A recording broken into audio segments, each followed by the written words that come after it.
Hello there, good evening and welcome to another edition of Ed Live. We continue to hold the government accountable and to bring to you the many transgressions of the coalition government. Tonight we want to examine one of the many diseases of this government that has been eating away at our society. And I have with me Mr. Joe Hamilton. Once again, Joe, welcome to the program. Thank you very much for having me here again. You know, when one examines, Joe, when one examines the coalition government since they took office in May 2015, one of the things that you have been seeing repeatedly, or the many things that you've been seeing, are all pointing in the direction of destroying Guyana. We cannot, put our hands on one single measure, action of this government that has really benefited the people of this country and that has somewhat improved Guyana. And we've been talking about the many diseases of this government, issues of cronyism, nepotism, and the big one, corruption. The corruption in this government is naked. We have been saying that all along. But I want to start tonight, Joe, by just referring to an article published on Newsroom, quoting the U.S. Ambassador, Sarah Ann Lynch. Moments ago, this was posted. She attended a function of the private sector today. And she is saying, and I want to read this so that our viewers can understand. She is saying that there are a number of challenges that has been clouding the business environment in Guyana. And among the challenges she highlighted, the constant blackouts. We've been talking about that over and over. High taxes. And the big issue, corruption. We've spoken about the over 200 new taxes that this government would have imposed on citizens, taking money out of their pocket, disposable income out of their pocket. We've been talking about the incompetence of the Minister of Public Infrastructure and the government when it comes to our energy supplies. And we've been talking over and over. We have outlined, I think we've lost the count, Joe, when it comes to corruption scandals involving this government. And it is fitting that the U.S. Ambassador had a discussion of this nature today, and our program is to focus on the issue of corruption tonight. But I'm going to let you come in here, Joe. Hi, Eddie, again. Thank you very much for having me. The point is, if we look at one of the issues she mentioned, blackouts, you have had a minister who always seemed to want to bamboozle the public. Who I some time ago indicated who think lying is cute, and I can go through the list of lies that he has peddled, beginning with Jack Dew giving out all the oil blocks. Secondly, that the original airport design, we only had 2-way bridges. When he came to Parliament to seek money for 2 bridges, he said that when the contract came before him, 8 air bridges, and we can go on and on. So this guy always goes out there and try to deceive, try to lie. But when you look at whether or what he's doing, you would see that with all the talk about what they're doing and blackout will end and when it will end, the fact is we have blackout that creates the problem whereby you cannot function as a business person, you cannot function as a manufacturer, and even us in our own homes, we have a difficulty functioning. The high taxes, that is the way Jordan raises money. Here is a finance minister who, in his 5th year, is yet to present to the nation an economic development plan. Yet to do that. And therefore, the fact that you have no new investment coming in, what he has been doing over the period is taking money out of the Guyanese people's pocket to fund the budget, to deal with expenditure. And then you had a government who indicated to the Guyanese people that they will bring an end to corruption. And so in the 5th year of this government, who is now illegal, you have the new U.S. ambassador saying one of the impediments to the business climate is corruption, because it is staring us in the face. For me, Eddie, I think some time ago I was making a point in some program where what the apologists of the government seek to attempt to do is to separate the president, Mr. Granger, from his government. And we must not allow them to do that, because the deeds of the government, David Granger is responsible for. Whether by omission or commission, he is responsible for the deeds of the government. We have had situations where ministers were exposed in corruption, conflict of interest issues, and all he did is move them. He said he is moving them from one place to the next in a public interest, he called it, whatever that means. So we have been seeing large expanses and houses being put up by ministers who we know have no such financial capacity, because we know them personally. And in 4 years, they're able to do what? And acquire that type of property. It cannot be nothing else but thievery. It's simple as that. And therefore, Eddie, we come to the news that has been buzzing the last 24 hours, the whole issue about the land giveaway. And we have seen some persons responding.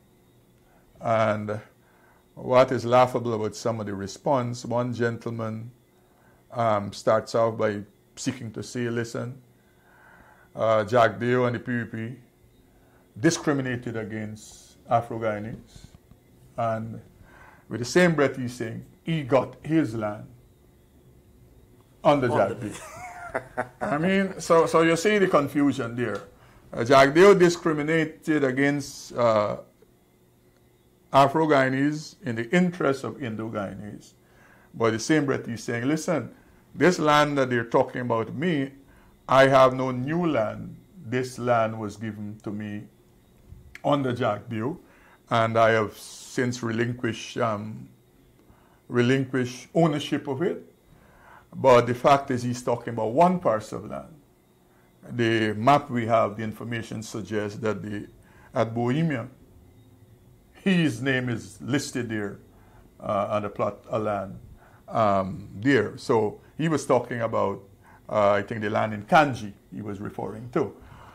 The other gentleman, if you recall, sometime early this year, he challenged Mr. Jack Deo to bring the evidence, that is Mr. Eric Phillips, that he had large expanses of land, just February.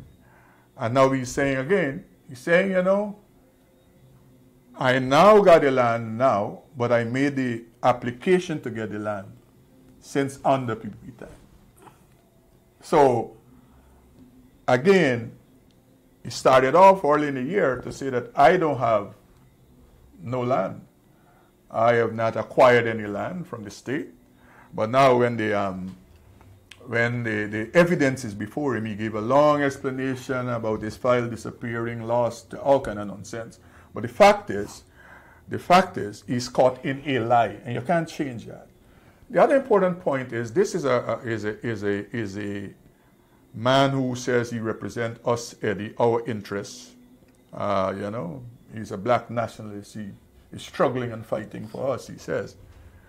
The thing is that he, neither his organization, has gone out there deliberately to make representation on behalf of the people of African descent to acquire land. What he did is to ensure he utilized his position to acquire land for himself. That's the second point. The third point is, if you recall, and people must be reminded, there was some 2 years ago, or a year and a half ago, this excitement about a commission of inquiry that the president established to pronounce on the issue of what they call ancestral lands. this black nationalist has been silent. I mean, if you put yourself out as you were the man who fighting for us, why have you been silent on whatever recommendation? We have not heard, for that matter, after that commission came to an end, we are yet to hear what were the recommendations or what are the recommendations coming out of that commission of inquiry. Not even the president has spoken to the Guyanese people. These so-called black nationalists, they have not sought to get from the government what the recommendations are, where the lands are located, and to seek to make representation on behalf of black people, on behalf of Afro-Guyanese, on behalf of people of African descent, whichever one you want to say that these lands that the commission deem ancestral land, let us see how we can execute programs and projects, whether in housing, whether in agriculture, whether in manufacturing development. But this black nationalist is busy acquiring lands for himself. And therefore you see the hypocrisy in all of these mouthings these guys give. Whilst he is busy acquiring thousands of acres for himself, you have the ordinary people, regardless which ethnic origin, when they are given a piece of land via housing CHP, they are given 40 by 80, 90 by 50, and that is the land they are given to. So he has not fought for those persons. He has not sought to say to the government, you have to resolve this issue about allocation of land for the purposes of housing. He has not sought to say to the Ministry of Agriculture, you have to resolve this issue about the allocation of land for agricultural purposes, and or the same lands and survey, I think, deal with it now, or whatever. So the point is what Afro-Guyanese must look at, that these guys are just all for themselves. What they do is this nice game they give. And I was just telling some comrades that in an interaction with some of them on the Facebook circuit, they attempted to make this point to me, that they had a difficulty with me beating up on Mr. Granger because here am I, a black brother seeking to pull down another black brother. It's not about what the man is doing to the country. That was not the important thing. The important thing for them was, listen to Joe Hamilton, who is a black brother, is pulling down a black brother. They didn't care whether the man got dictatorial tendencies and traits and autocratic behavior. They didn't care about that. You know, my response was to this group that, listen, in my experience, anytime a person of African descent want to a word that begin with S-U, they start off this black brotherhood conversation. And for me, Eddie, and people like me and you, we have been emancipated. Nobody can take us through this guilt trip that we have to follow because somebody look like us, because they are the same ethnic origin. So principles and morality is not important anymore. It is your color and your ethnic origin. And therefore you must blindly follow. Mr. Granger could unilaterally appoint the chairman of GCOM. And you, because you look like Mr. Granger, you shouldn't challenge that because you're pulling down a black brother. Mr. Granger can run an illegal government the way he thinks, you know? And you mustn't challenge that because what you're doing is attempting to pull down a black brother. So a black brother, you allow him to be an oppressor, allow him to be a dictator.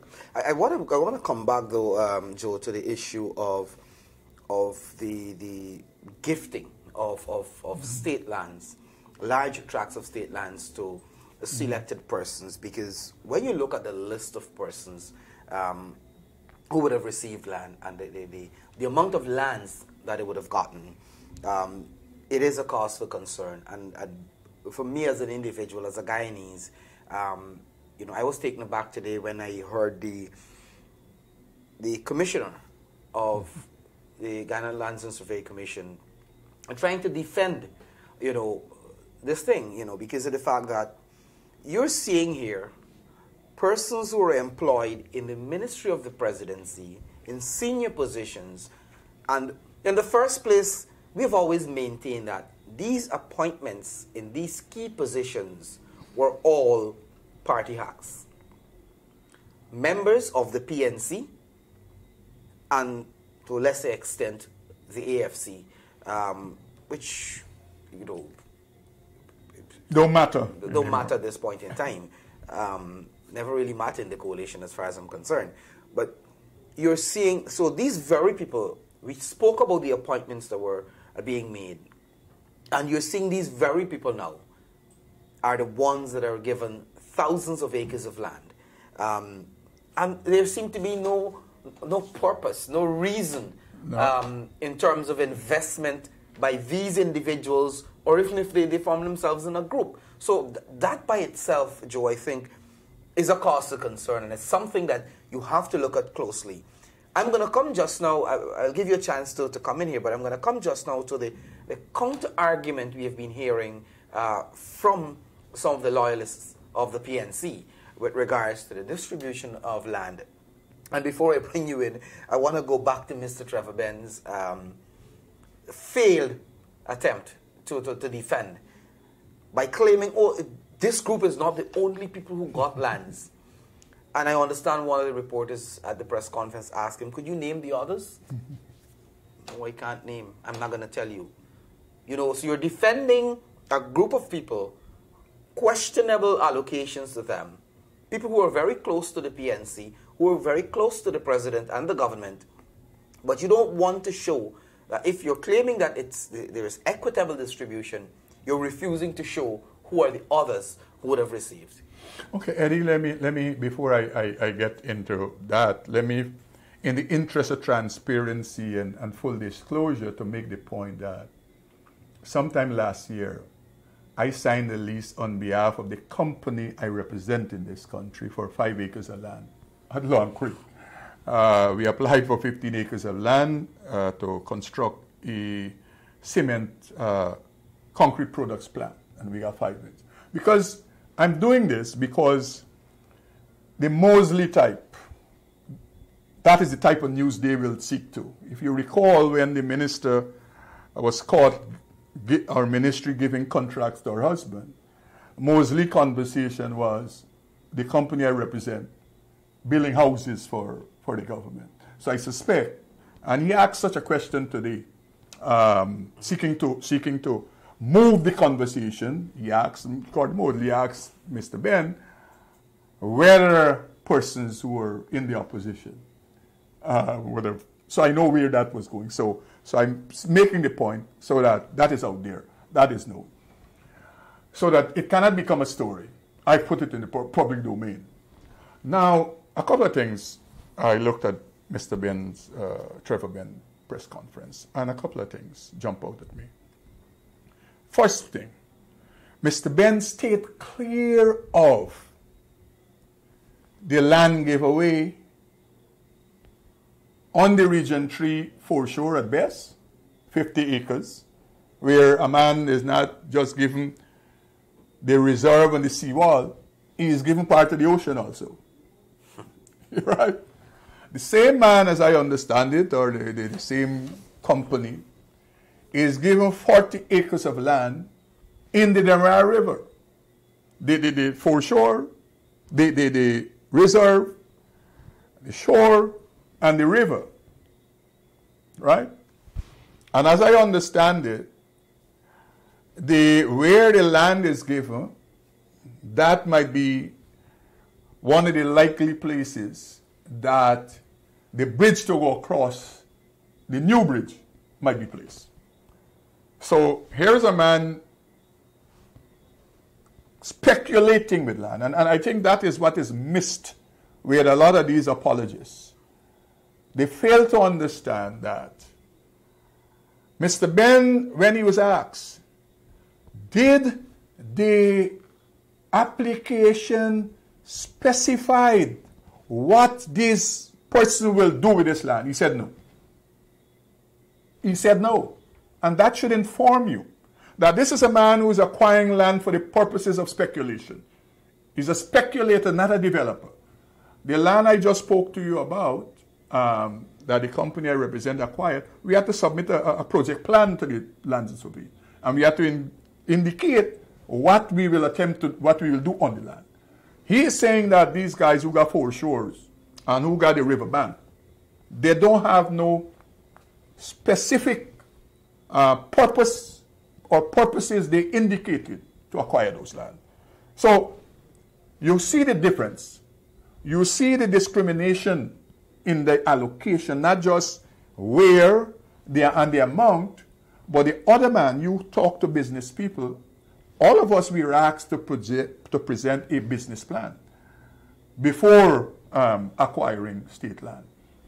These guys, what they have, these land, the oil and gas is arriving, and therefore they're attempting to flip their leases, not to develop, for whatever reason, these lands.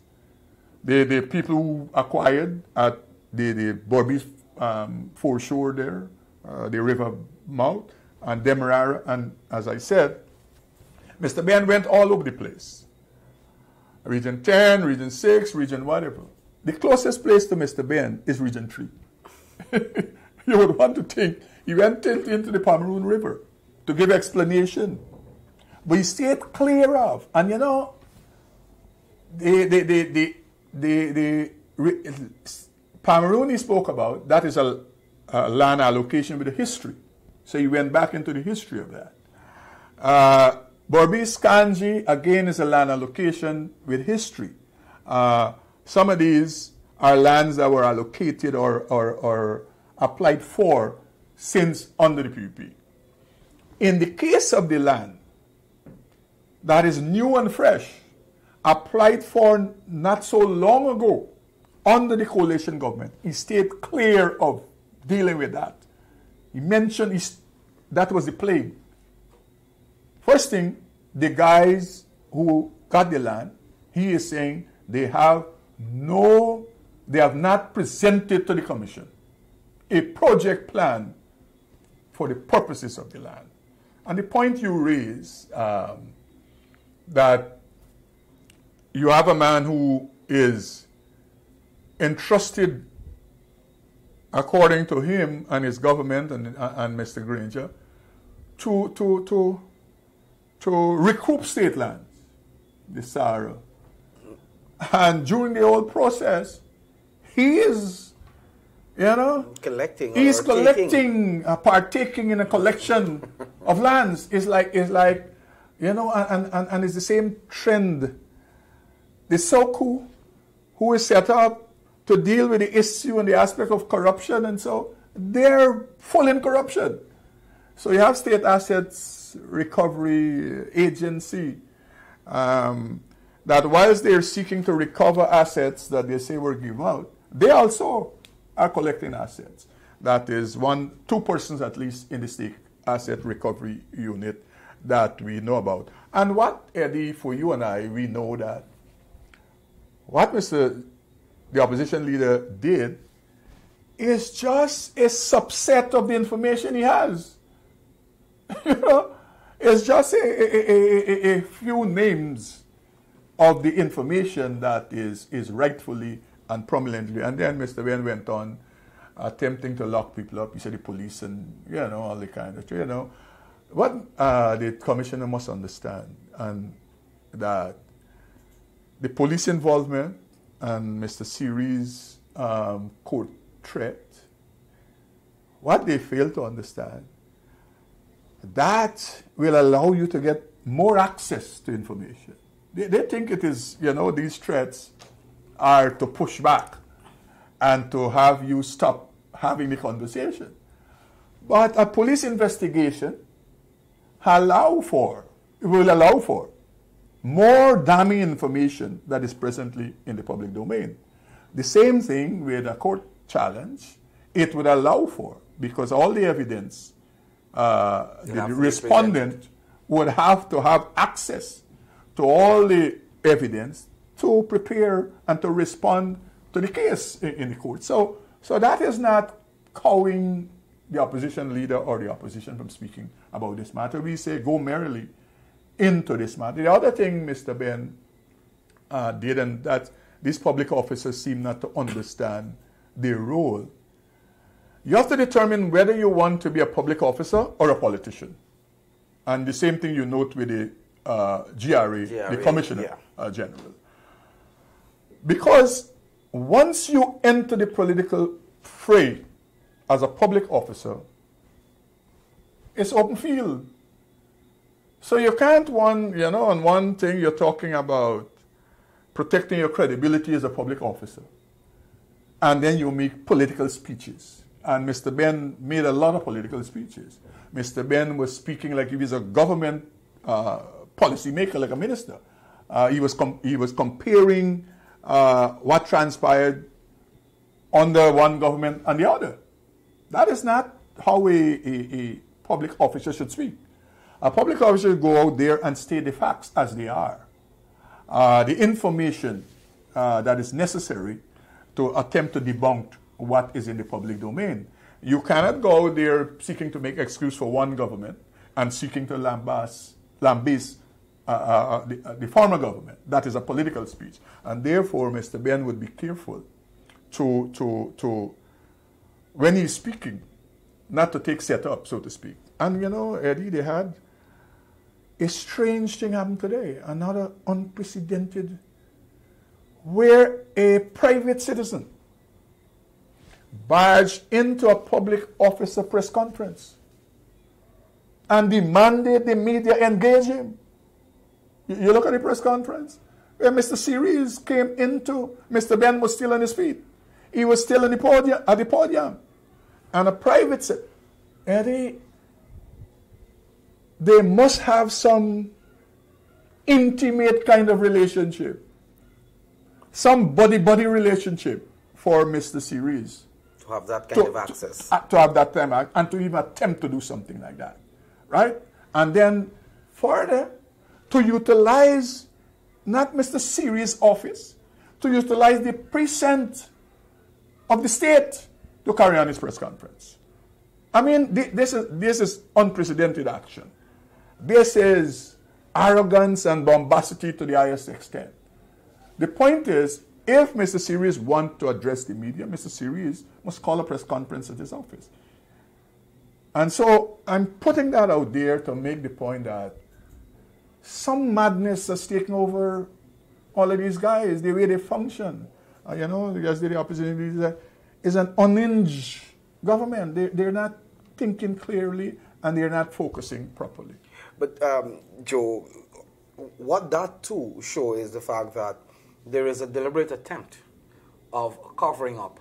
And if you look at what is happening, I think the government realized that they've dug themselves into such a deep hole when it comes to corruption, pilfering of the treasury, and the exorbitant manner in which they operate and so forth. They realize that public servants themselves, persons themselves who have access sometimes, who know what is happening, are so fed up because the level of corruption is so naked that you can just look and see what is happening. Mm-hmm. We've been talking about tons and tons of cases, like what the minister, the newly appointed Minister of Public Service did. Mm-hmm. Mr. Ben is attempting to do to somehow drive fear into public officials, who realize that these guys are taking advantage of the treasury, if I can use that kind of a term to describe it, and want to expose them, want to talk about it, want the Guyanese people to understand that regardless of the show that they put on, this is what is happening.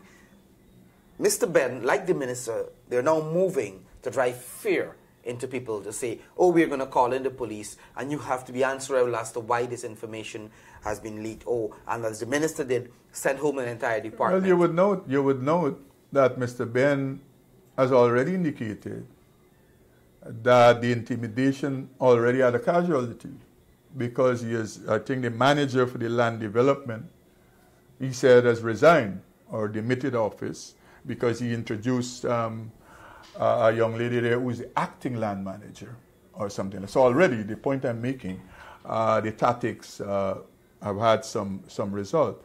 But I don't know that will scare people. You know, the government is not understanding that you have so many different ways and medium now. It's not 1970s and 80s and 90s, whereby people can communicate and whereby people can have access to information. You know, and this thing where you think you can restrain and constrain, the public officers who are sensible, the more transparent you are, is less problem you will have as a public officer. Once you stand down the road, it's like Mr. Ben today, he went to a press conference to debunk, according to him, the misinformation. And basically, there was no misinformation that Mr. Jagdev put before you. He simply confirmed. I think He confirmed everything that was placed out there. Now he has shifted the goalpost that the information was illegally gotten. And that was his argument there today. It is not that this information is not legitimate. It is not that the information is incorrect. It is not that the information is false. Is that the question how the information came into the hand of the opposition leader. Secondly, that people should not be corrupting public officers, you know, to get access to information. That was this conversation.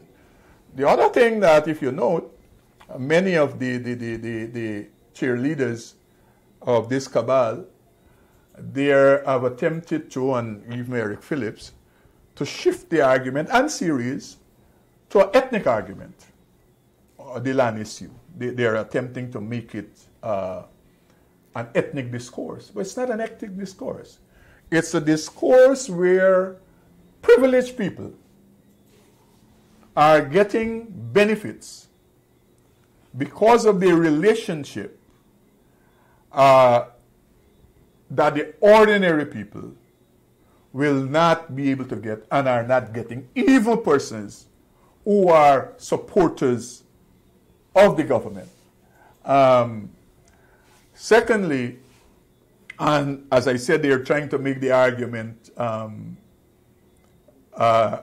you know, that, listen to me, you know, I saw Mr. Ben attempting to say, look, how, if you note, as he was saying, that why pick on these specific guys? You know, why pick on them? Mr. Jagdi outlined why, as he says, those persons were foremost in his presentation. It is not that he didn't have other information, but what he sought to make the connection about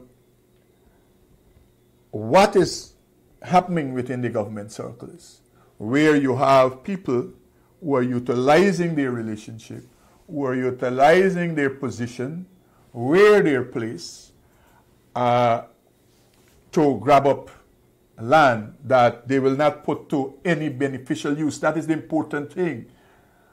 They will not put it to any beneficial use. And the second point he was attempting to make, that this is not corruption or corrupt practices or cronyism or nepotism that is arm's length of the president. It is just there in the office of the president. And therefore, he was attempting to make the point that Mr. Granger cannot anymore plead ignorance, because this is just there with him. And the other point he was attempting to make is that these people who today attempt to separate Mr. Granger from his government, what in times past everything that happened under Jagdeo government was Jagdeo. Everything that happened under Ramotar government was Ramotar. Suddenly, it's the government and not Mr. Granger. And you can't have it both ways. And that is what he was attempting to say. Listen, the state, the act that deals with state lands suggests that all state lands is in the repository of the president. He signs on lease, or he would have someone sign on his behalf. But the state land, the president is responsible for it.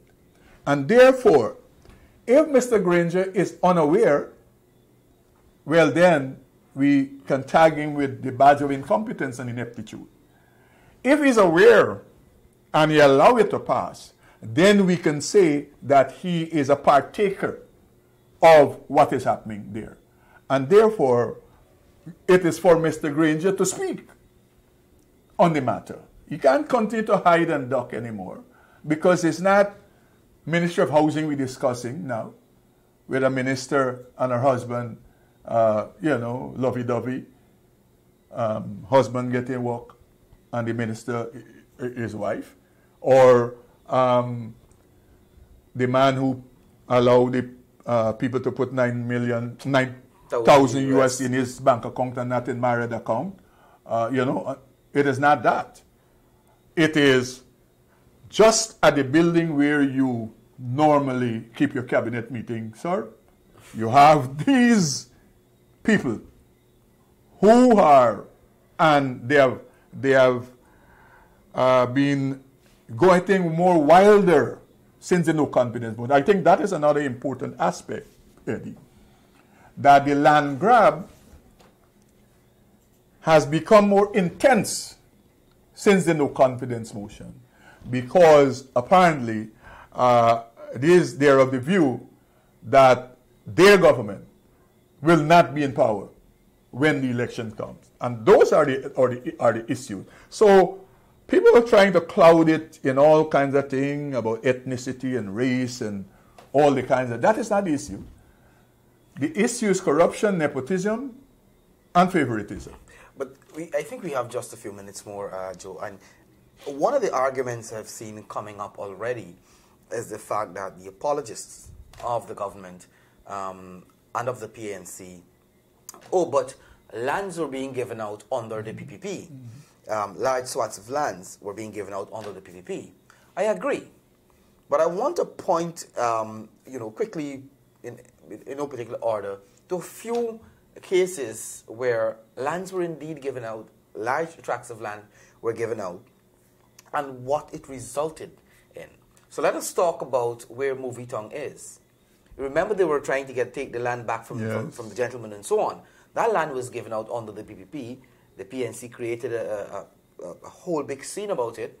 But that land has been utilized for productive use. A multi-million-dollar investment, creating hundreds of jobs. Yeah. We can go to Giffland Office Max, the land there. Another multi-million-dollar investment that is creating hundreds of jobs. We can go to Providence, where you have the Texila University. Another major investment, jobs are created. Where the Massey supermarket is, in the same area. And the call center that is there, the call center also. The call center there, again, lands given out under the PPP. So we are not going to say that, this thing just happened under this government. Yes, lands were given out under the PPP, but you have to look at what the lands were used for. They were all utilized for investment purposes that are creating jobs, that are contributing to the economy. Well, now they are under significant pressure because of the... And now the lands that the persons, and Mr. Grant confirmed it, it is for speculative purposes. It is to flip to one of the oil companies, or some subsidiary of the oil company, or some one of the contractors. And that is what it is for. Because Mr. Ben is saying that the guys, they did not indicate any specific purpose. It's just giving them they want the land to be used for. He said that, not me. He was asked that question by one of the apologists, Mr. Gordon Mosley. And he said, and so before I go, I say this to Mr. Ben, it would be useful for the Guyanese people and for the issue of transparency and accountability, so that even if you don't keep another press conference, maybe you could pen a missive to the press indicating to us the facts about the lands that were given away at the foreshore at best and the lands that were given away in the Demerara River. We would be grateful if you can clear that up, like you attempted to clear up all the other issues today. Thank you very much, Joe, for being here. And of course, you, the viewers, we're going to continue to hold the government accountable, as we always do, and to bring to you, to expose the so many acts of corruption, cronyism, and nepotism in this government, and the fact that all of them, I can safely say, have been working in their own interest and not in the interest of the Guyanese people. So again, we want to thank you very much for being part of the program. We're going to be back here next week, of course, to continue the discourse and to continue to keep this government, hold this government accountable. I don't think it's very much longer we will have to do that, very short period, because they're already illegal, and the elections, we're going to have the elections pretty soon, I'm confident. So Joe, again, thank you for being here. Thank you very much, Eddie, for having me on your program. And thank you very much for joining us. Have a good rest of the evening.